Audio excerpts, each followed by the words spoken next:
Spring കൊണ്ട് നമ്മളത് മാന്തി പൊളിച്ചെടുത്തിട്ടുണ്ട് കേട്ടോ ഗൈസ്. ഇതാണ് ആ സ്പ്രിങ്. ഒരു മിനിറ്റ്, നമുക്കിനി ഇതൊന്ന് ഫ്രഷ് ചെയ്ത് വരാം ഗൈസ്. നമ്മളിതാ കഴുകാണ്. അപ്പോൾ നമ്മളിതാ ഫുൾ കഴുകി വൃത്തിയാക്കിയിട്ടുണ്ട്. നമുക്ക് കുറച്ച് കൊടുക്കാം. ഇങ്ങനെ എന്താ മാജിക് എന്നല്ലേ എല്ലാവരും വരും. ഇപ്പോൾ കുറച്ച് വെറൈറ്റി മാജിക്കാണ്. എന്താ ഇതൊരു സ്പ്രിങ്ങില്ലേ, അതാ വാനിഷ് ആക്കാൻ കേട്ടോ.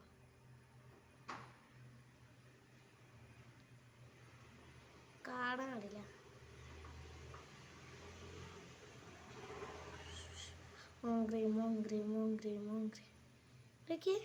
അത് കാണാനല്ല കേട്ടോ, ഞാൻ ഒന്ന് വരിപ്പിച്ച് തരാം. ഹോംഗ്രീം പൊട്ടിച്ചാത്ത സ്പ്രിങ് തിരിച്ചു വരട്ടെ ഗൈസ്. ദേ സ്പ്രിങ്. അതെങ്ങനെ വെച്ചാൽ എല്ലാവർക്കും ഇങ്ങനെ പിടിക്കുക.